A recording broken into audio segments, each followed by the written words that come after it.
नमस्कार दोस्तों, आज हम पढ़ने वाले हैं क्लास 10th इतिहास का पहला चैप्टर जिसका नाम है यूरोप में राष्ट्रवाद।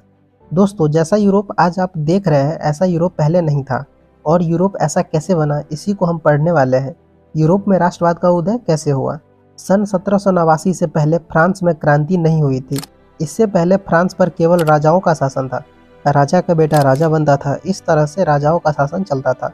जनता के पास कोई पावर, कोई शक्ति नहीं थी। जैसा राजा कहता था जनता को वैसा ही करना पड़ता था। फ्रांस की क्रांति के समय जो राजा था वो लुई 16वां था, जो कि एक निरंकुशवादी शासक था। लुई 16वां ने पूरे फ्रांस के जनता को 3 वर्गों में बांट दिया था: कुलीन वर्ग, पादरी वर्ग और आम जनता। लुई 16वां का कहना था कि कुलीन वर्ग और पादरी वर्ग टैक्स नहीं देगा, क्योंकि जो कुलीन वर्ग थे वो राजाओं के सैनिक थे और अमीर भी थे, इसीलिए वो टैक्स नहीं देगा। और जो पादरी वर्ग थे वो चर्च में पूजा करते थे, उनसे टैक्स लेना पाप है, इसीलिए पादरी भी टैक्स नहीं देगा। अब जो आम जनता था, जिसमें गरीब किसान मजदूर आते थे, उनसे टैक्स लिया जाता था। जब लुई 16वां के पास पैसों की कमी हो जाती थी तब आम जनता को और भी ज्यादा टैक्स देना पड़ता था, जिससे फ्रांस की पूरी जनता परेशान हो चुकी थी और जनता के मन में राष्ट्रवाद की भावना उत्पन्न हो चुकी थी। लुई 16वां से परेशान होकर जनता ने 1789 ईस्वी में फ्रांसीसी क्रांति शुरू कर दी। जब फ्रांस की क्रांति हुई तो लुई 16वां को हार मानना पड़ा और फ्रांस की जनता की जीत हुई। अब फ्रांसीसी क्रांति के बाद फ्रांस में कुछ बदलाव देखने को मिले, जैसे कि पहले जो पावर राजाओं के पास था वो अब जनता के पास है। दूसरा, अपना देश अपने लोग, मतलब कि ये देश हमारा है और हम इस देश के नागरिक हैं।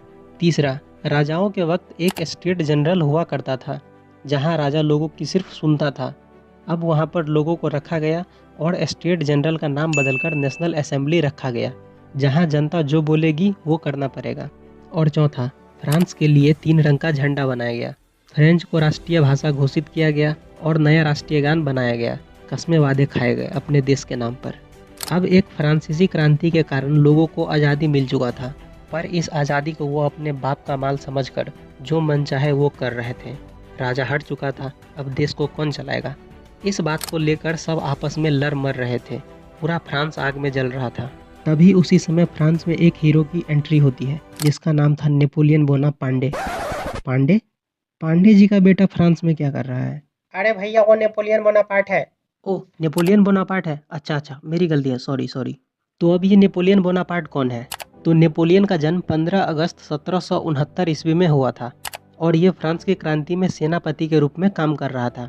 नेपोलियन ने 1789 ईस्वी में फ्रांस की राजधानी में प्रवेश किया और 18 मई 1804 को वह फ्रांस का राजा बन गया। राजा बनने के बाद नेपोलियन ने फ्रांस के अंदर ऐसे ऐसे बदलाव किए कि पूरे यूरोप में फ्रांस का अलग ही दबदबा था। नेपोलियन ने अपना एक कानून बनाया, जिसे नेपोलियन संहिता के नाम से भी जाना जाता है। तो नेपोलियन ने क्या कानून बनाया था उसे देखते हैं। पहला, सभी नागरिकों के लिए एक समान कानून बनाया गया। पहले ये होता था कि जो राजा के खास थे उसे अधिकार दिया जाता था, लेकिन आम जनता को नहीं। लेकिन अब वो चीज़ हट चुका था। दूसरा, अगर किसी के पास पैसा हो तो वो प्रॉपर्टी खरीद सकता है और उससे वह प्रॉपर्टी कोई छीन नहीं सकता। तीसरा, यातायात के साधन और संचार व्यवस्था को सस्ता कर दिया गया, जिससे व्यापार और तेजी से बढ़े। चौथा, सामंती व्यवस्था को खत्म कर दिया गया। पहले ये होता था कि जमींदार किसानों से काम करवा लेते थे और किसान को बहुत कम पैसा देते थे और सारा पैसा खुद ही रख लेते थे, लेकिन अब वो चीज़ हट चुका था। और पांचवा, विशेषाधिकार को खत्म कर दिया गया और शिक्षा व्यवस्था में सुधार किया गया। नेपोलियन के इस बदलाव से लोग इतना खुश हुए कि लोगों ने नेपोलियन को अपना मसीहा मान लिया। फ्रांस तो छोड़ो, फ्रांस के आसपास जितने भी देश थे वो नेपोलियन का स्वागत कर रहे थे, क्योंकि उनको लग रहा था कि नेपोलियन ही हमें राजाओं के सिस्टम से आज़ाद करवा सकता है। ऐसा इसलिए क्योंकि नेपोलियन जहाँ भी जा रहा था वहाँ से राजाओं का सिस्टम खत्म होता जा रहा था। लेकिन उन्हें क्या पता था कि जिस नेपोलियन को वो अपना हीरो समझ रहे हैं, दरअसल वो एक गुंडा था। देखो यार, दुनिया में हर इंसान परफेक्ट नहीं हो सकता। नेपोलियन के अंदर भी कुछ खामियां थी। तुम कह सकते हो कि थोड़ा बहुत नेपोलियन सन की इंसान था। वो आम लोगों के लिए मसीहा था, पर उनके खिलाफ जो बोलता था उसे कुछ दिक्कत होता था। तो नेपोलियन के अंदर क्या खामियां थी? पहला, राजनीतिक आज़ादी ना के बराबर थी। कोई नेपोलियन के खिलाफ कुछ बोल नहीं सकता था। दूसरा, नेपोलियन ने टैक्स को बढ़ा दिया, क्योंकि नेपोलियन ने यह सोच लिया था कि अपने देश को मैं विकसित करके रहूँगा। क्योंकि तुम्हें पता है कि देश को चलाने के लिए क्या चाहिए, टैक्स। इसके बिना देश चलेगा नहीं। और तीसरा, लोगों को आर्मी में ज़बरदस्ती भर्ती कर रहा था। क्योंकि नेपोलियन पूरे यूरोप को आज़ाद करवाना चाहता था। लेकिन अगर तुम नेपोलियन की खामियों को हटा दो तो नेपोलियन पूरे फ्रांस के लिए ही नहीं बल्कि पूरे यूरोप के लिए बहुत अच्छा लीडर था और नेपोलियन के पास बहुत ज़्यादा पावर भी था। पर देखो यार, किसी के पास कितना भी पावर क्यों ना हो, एक न एक दिन वो पावर खत्म होता ही है। 18 जून 1815 ईस्वी को वाटरलू का युद्ध लड़ा गया, जो नेपोलियन का अंतिम युद्ध था। इस युद्ध में एक तरफ फ्रांस था तो दूसरी तरफ रूस, ब्रिटेन, प्रसा, ऑस्ट्रिया और हंगरी की सेना थी। ये युद्ध नेपोलियन हार जाता है और नेपोलियन को कैदी बनाकर सेंट हेलेना नाम के एक टापू पर भेज दिया जाता है, जहां 52 वर्षों की आयु में 1821 ईस्वी में नेपोलियन की मृत्यु हो जाती है। तो दोस्तों, इसके आगे का हम अगले वीडियो में पढ़ेंगे।